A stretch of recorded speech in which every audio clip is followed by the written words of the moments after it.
আমাদের এই মামুনুল হককে শুধু আমার একটা কথা জিজ্ঞেস করবার আছে, মামুনুল হক তুমি কে? তোমার বাবা 1971 সালে কি করেছিল?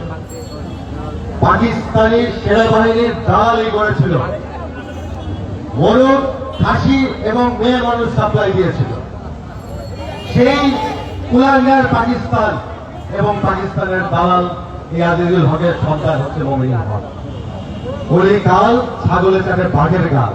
আজকে পাকের বাংলাদেশে বসে বাংলাদেশের শত্রুরা বাংলাদেশে তারা বঙ্গবন্ধুর ভাস্কর্য নদীতে ফেলে দেওয়ার হুমকি দেয়, আর আমরা চুপচাপ বসে থাকি।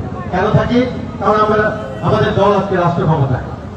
আমরা এরশাদ বিরোধী আন্দোলন করেছিলাম আর্মির সামনে দাঁড়িয়ে, আমাদের শক্তি ছিল, সাহস ছিল।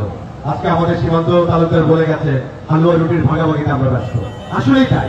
নয়তো বাংলাদেশে আওয়ামী লীগ সরকারের সময় কার শক্তি আছে, কার ক্ষমতা আছে আমাদের সামনে একটা মিনিট দাঁড়াবার? এই কর্ণফুলী নদীতে সমস্ত হেফাজতকে ঘাট ধরে বের করে চুয়ানোর জন্য এই চট্টগ্রামের মুজিব সৈনিকরা যথেষ্ট, কিন্তু হচ্ছে না। কারণ সরকারের কি দুর্নাম হবে এটা আমরা ভাবি।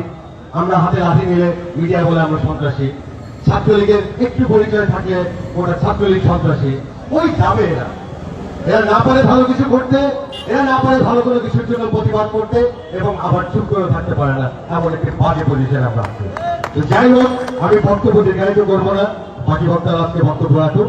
আমি শুধু বলবো আমরা আছি, আমরা থাকবো। আওয়ামী লীগ, ছাত্রলীগ, যুবলীগ, যতগুলি প্রতিবাদী সংগঠন আছে অপরাধে বাংলা তাদের ছায়া সঙ্গী।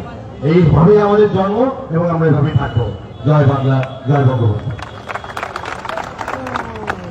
ধন্যবাদ সূর্যময়কে। আজকের এই প্রতিবাদ সমাবেশে এখন সম্মতি জানিয়ে বক্তব্য রাখবেন